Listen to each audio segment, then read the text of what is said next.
The censorship of money is something we see in an authoritarian country, not one like Canada. Regardless of my views on the protests, freezing accounts for political reasons is a big, big slippery slope. Welcome to today's video. A lot of this video is going to have some commentary on what's been happening politically, because it's time to sort of take a step back and take a look at what has happened to the loss of freedom over the past 2 years globally and the power grab that has happened worldwide.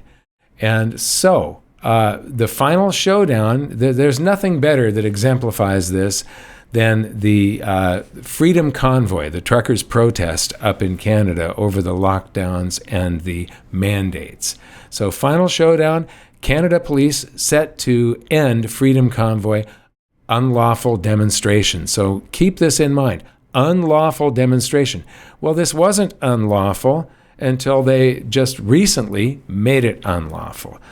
So days after Canadian Prime Minister Justin Trudeau invoked Emergencies Act, this crackdown is happening.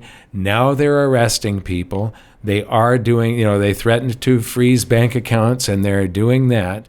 And they're committed to end this unlawful demonstration. But the Trudeau's use of emergency powers has already prohibited travel, banned protests, conducted widespread arrests, blocked donations, and frozen bank accounts of truckers and their supporters. People are getting angry, and there are even fears of possible bank run. And I always try to keep several months of excess cash. If the banks were closed for several months, what would you do? Or if your account was frozen like the is happening here, what would you do? And so if you keep some excess cash in a safe place that is a non-bank institution and doesn't fall under those laws, so that it isn't locked away and you can't get to it when you need it. But they're calling the truckers a fringe group and treating them as so-called terrorists.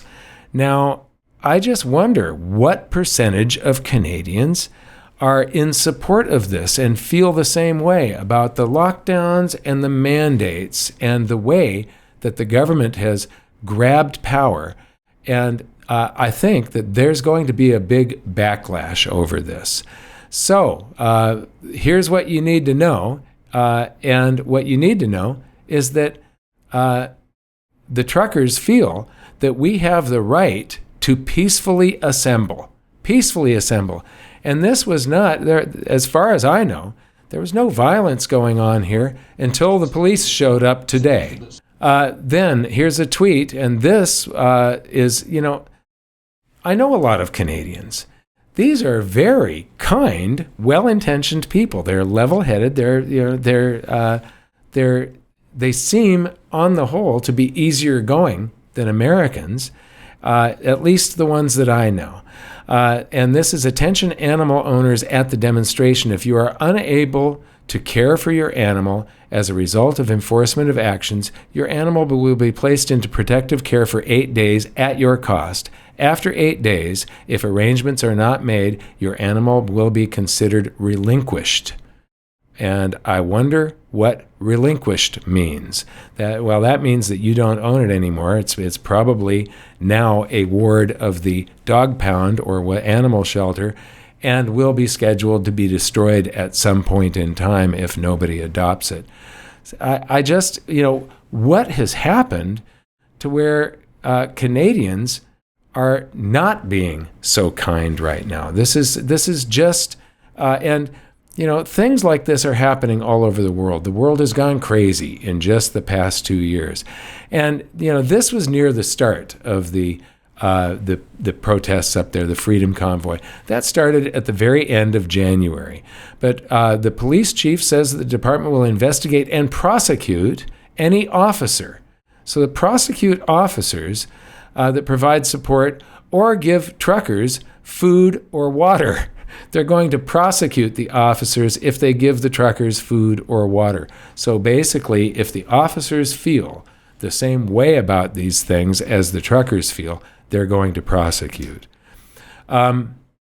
After enabling violent far-left extremists, GoFundMe steals millions of dollars from Freedom Convoy fundraisers. Now, this was February 5th, the day after the police chief announcement that I just showed you. And they, down here, this tweet from Florida Governor Ron DeSantis says, "It is fraud for GoFundMe to commandeer $9 million of donations sent to support the truckers and give it to causes of their own choosing." And I absolutely agree. And then further down in the article, you see, there's one example of a tweet here. Far-left extremists occupied an entire hotel during the 2020 riots and raised hundreds of thousands of dollars on GoFundMe. And this was a Minneapolis Sheraton hotel, renamed the Minneapolis Sanctuary Hotel when it was taken over by protesters.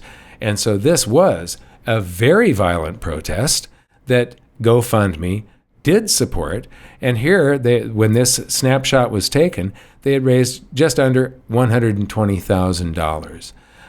Further down, we see that somebody tweets, "Hey, Elon Musk, get your money back ASAP." And Elon Musk says, "It's not my money," and retweets this meme that was going around about amateur thieves and professional thieves.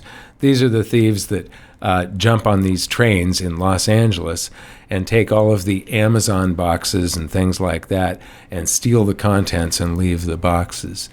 Then we have GoFundMe just proved Bitcoin's use case because it can't be redirected. This is a peer-to-peer transaction that can't really be stopped and can't be redirected.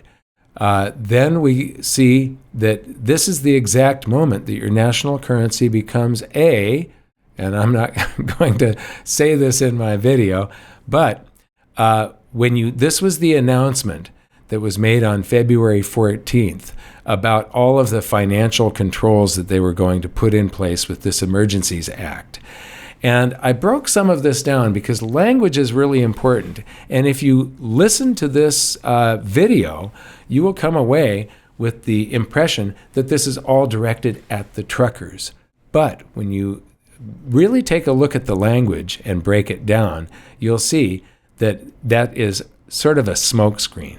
We are broadening the scope of Canada's anti-money laundering and terrorist, I want you to look at these words in here, financing rules, so that they cover crowdfunding platforms and the payment service providers they use. These changes cover all forms of transactions, including digital assets such as cryptocurrencies. By putting this in here, they sort of redirect your attention, just like a magician uses artifice and misdirection. Look over here while they're tricking you over here so that you don't see how you have been fooled.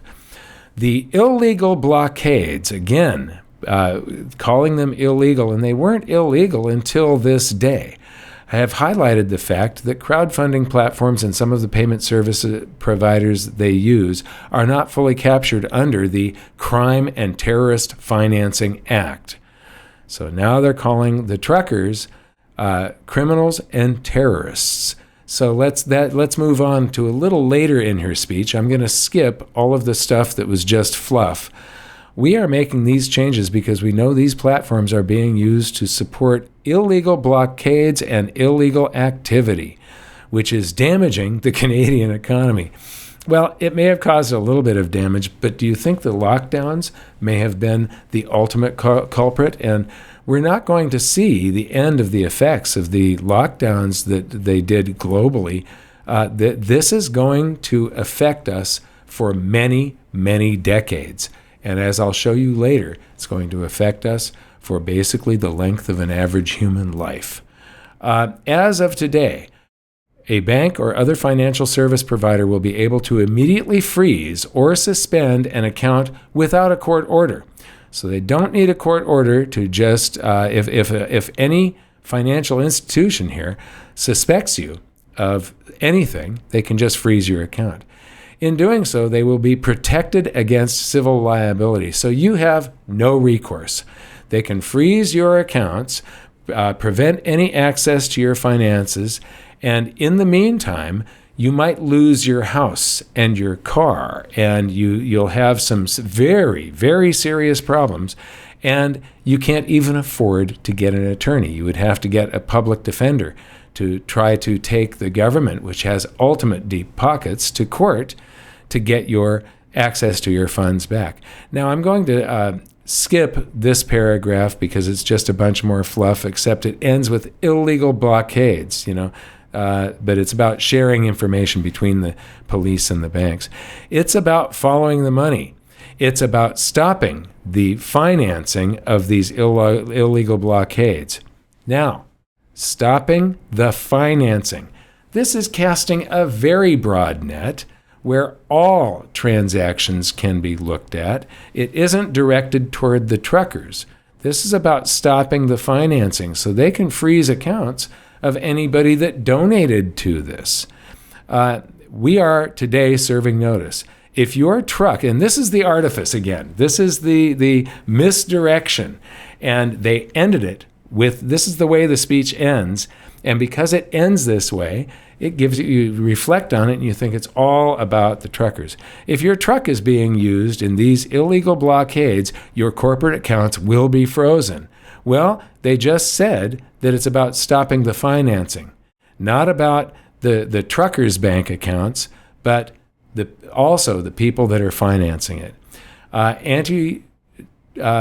Trudeau anti-protest law sweeps across the Canada finance sector, and when you scroll down here, including banks, investment firms, credit unions, loan companies, securities dealers, fundraising platforms, insurance companies, and fraternal benefit societies. Now, when they say investment firms and securities dealers, they're talking about your brokerage account, your retirement account. You won't be able to get to that either. Meaning, even if you weren't going to withdraw some funds out of it, what if you're in a losing stock position? Something goes against you and your account is falling and you want to get out of that position. You would no longer have access to your accounts. These financial entities must determine whether or not they're in possession or control of property of a person who is attending an illegal protest. And this isn't just the Freedom Convoy. This is any protest anywhere in Canada that is now deemed illegal. If you attended it, then you are among these criminals and terrorists, or providing supplies to the demonstrators. Now I want to show you these two wonderful ladies here that came from Poland and they grew up under communism. And they say, we came from communism, we want a free country. That's a quote from them. And they're Polish immigrants that arrived in Ottawa with thousands of Polish sausages and bread, and they also showed a bunch of jelly donuts and things like that. So these terrorists, they've now been declared terrorists, and their finances can be frozen. These are some really, they watch the video. These are very nice entrepreneurs, and they say that at the interviewer calls them housewives, and they say not housewives, entrepreneurs, and then they're laughing after that.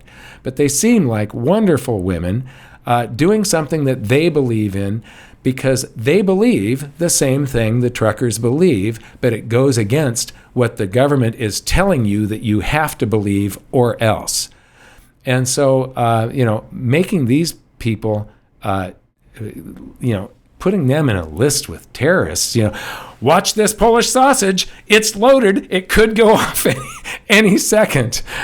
So, at the end of the article, it says, the censorship of money is something we see in an authoritarian country, not one like Canada. Regardless of my views on the protests, freezing accounts for political reasons is a big slippery slope, and I couldn't agree more. This is like the worst thing that the Trudeau administration could have done in this circumstance.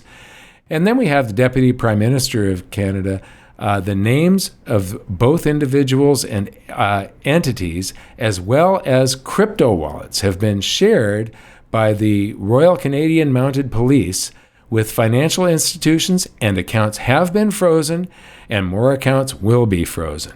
So they are taking action. That's a video worth watching. Now, I need to play this for you because this shows you a mindset. You know, there was a warning very early on. So when they tell you who they are, believe them. Even with Sun TV watching for any slip, he was asked which country he most admired and referred to China. There's a level of admiration I actually have for China. Because their basic dictatorship is allowing them to actually turn their economy around on a dime and say we need to go green as fast as we need to start investing in solar. I mean, there is a flexibility that I know Stephen Harper must dream about, of having a dictatorship that he could do everything he wanted, that I find quite interesting. So that one is worth watching just to see what a mindset is. And then to move on, Trudeau's state media labels freedom a far-right concept. And this is the CBC, the Canadian Broadcasting Corporation's piece, claims freedom is now a malleable term and is open to interpretation. You know, I have some friends up in Canada that came down and visited me once, my friend and his wife, and they were staying at my house. And they were trying to find some news, and they're going through all of the mainstream U.S. News media outlets that were on my TV then, the regular network channels, and then all of the cable channels. And they're saying, how do you find out what's going on in the world? There's no news in this country. And, you know, that was back in the 90s. We had already gone into this infotainment where they give you what is going on with a slant to it, and then give it some spin afterwards by telling you what their opinion is on it. And I used to watch the CBC back in the 90s before, and what was interesting is it kept on disappearing from my list, and I would put it back in my list of favorite channels, and it would get taken out again over and over again, and then it finally got eliminated from my cable service provider back in the 90s.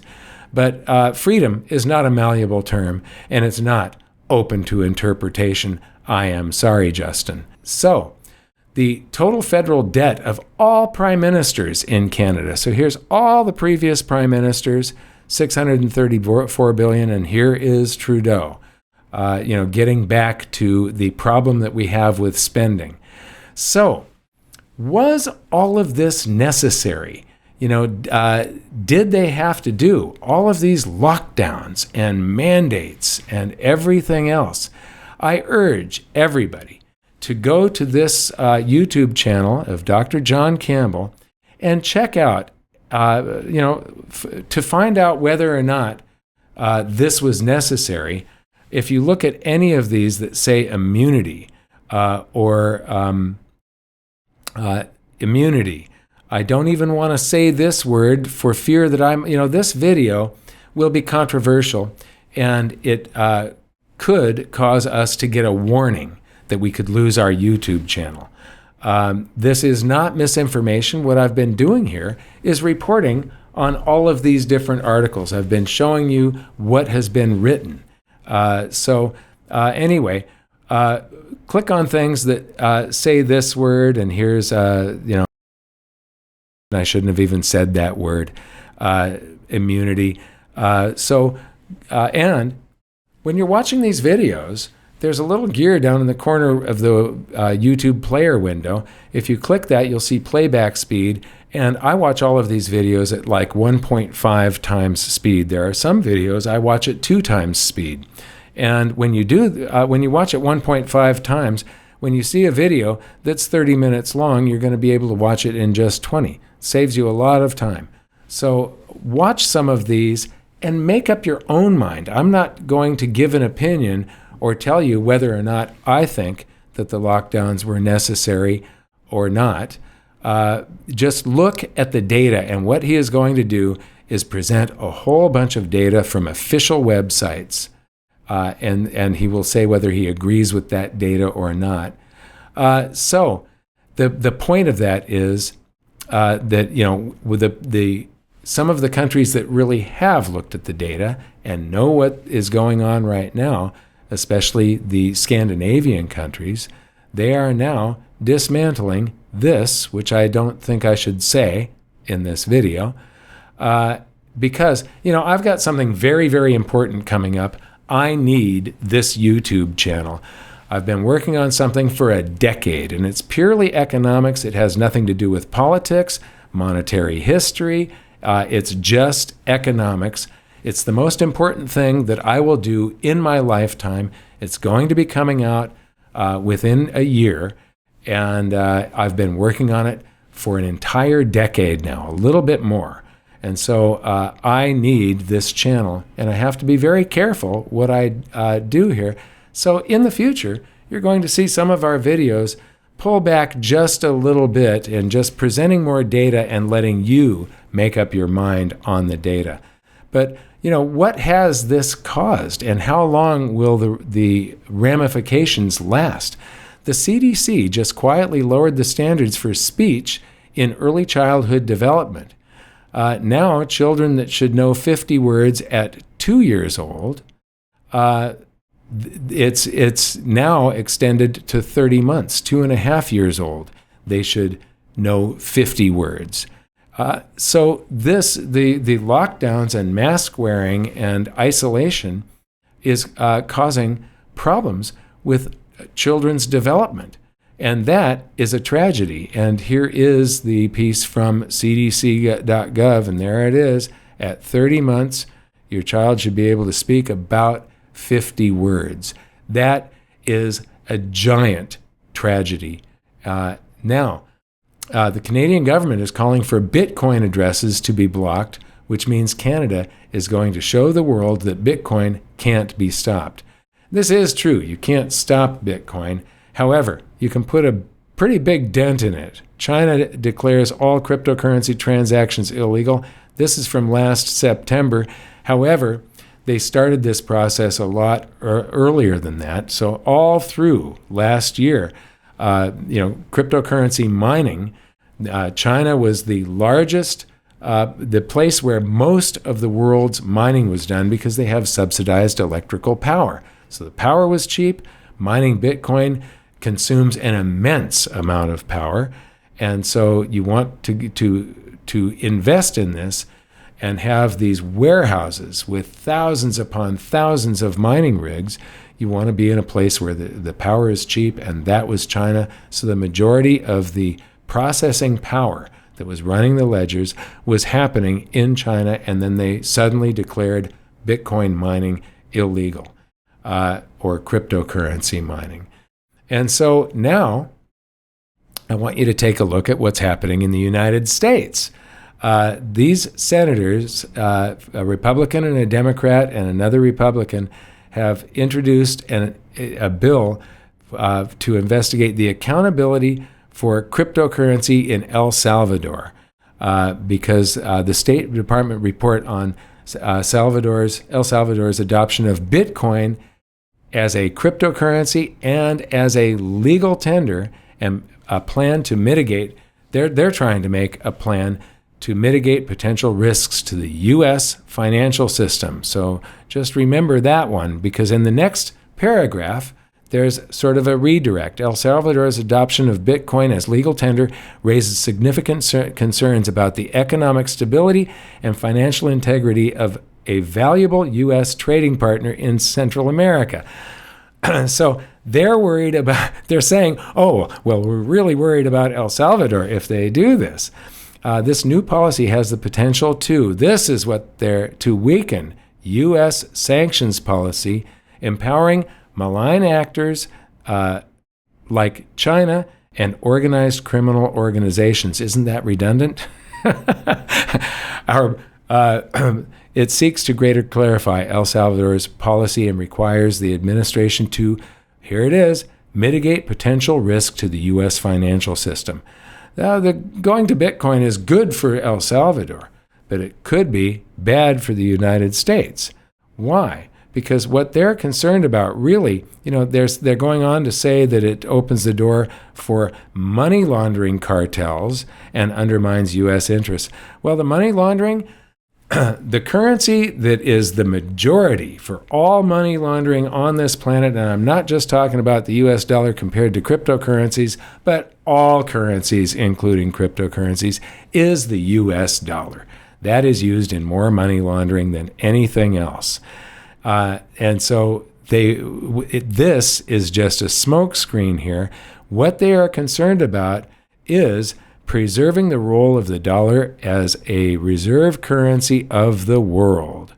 So that is the big threat, that when a nation adopts a cryptocurrency that's not a central bank digital currency, when they adopt a free market cryptocurrency such as Bitcoin, it threatens the world reserve currency status of the US dollar.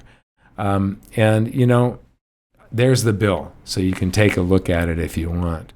And moving on, this is the National Terrorism Advisory System Bulletin from the Department of Homeland Security, Summary of Terrorism Threat to the U.S. Homeland. And you can read all of this, but I want you to look at this right here. So, 1, the proliferation of false or misleading narratives which sow discord or undermine public trust in U.S. government institutions. So I guess now the Department of Homeland Security has lumped me in with those nice Polish ladies that were supporting the truckers, and I would now be considered a terrorist because I very often haunt the Federal Reserve's website. I make a bunch of charts, I show you the information, and then I bash what I think is not very good economics coming out of the Federal Reserve, and then I go on to say that the government they've got policies that are just bad economics, and they make bad choices. So I very often bash the U.S. government and the Federal Reserve, which is not really a U.S. government institution, but it is U.S. government sanctioned. So I guess I am now a terrorist. So we're getting toward the end here. The first thing that they did with this new empowerment, the U.S. intelligence officials allege a conservative financial website with significant U.S. readership is amplifying Kremlin propaganda. Officials said Zero Hedge, I refer to Zero Hedge a lot, with 1.2 million Twitter followers, published articles created by Moscow-controlled media. Well, you know what? I used to read Pravda and Al Jazeera all the time just to get transparency into how the rest of the world sees us. I know what the official narrative is here in the United States, but what does the rest of the world think about that? And how can you develop an opinion or come at anything from an educated point of view if you don't know half of the equation? And the other half of the equation, when it comes to global politics, is how does the rest of the world see us? And so I find those things very valuable. And since they included something that was probably produced by Pravda, Zero Hedge, they're now going after them. Why? It seems like lately, whoever's in power just goes after anybody that they don't like. And so, to get to the end of this part of the presentation, there was a tweet going around. So this is Trudeau gives banks power to freeze funds without court order in a bid to choke off protest funding. And it just said, insert any world leader's name in place of Trudeau here and see how it makes you feel. And, I did this, but then I went back through history and I inserted Chairman Mao and I inserted Stalin and Hitler. And it's interesting to see how many current world leaders fit comfortably in this same, the actions taken. You could substitute a lot of current world leaders with actions that you would have seen Stalin and Chairman Mao take. And now I want to go to the quote of the day. This is a very important quote by somebody that had a lot of respect throughout the political community, but is now being characterized, since his current fight for freedom, he's been characterized as a nut job, as fringe, as a lunatic. And so here are two separate sentences that I'm quoting from a speech that he gave recently. Every power that government takes from us, it will not relinquish voluntarily. Nobody in the history of the planet has ever complied their way out of totalitarian control, and that is Robert F. Kennedy Jr. And now we get to the funniest thing that I have seen in ages. So, a guy is walking on the beach when he comes across an old oil lamp half buried in the sand. He picks up the oil lamp and gives it a rub. A genie appears and tells him that he has been granted one wish. The guy thinks for a moment and says, "I want to live forever."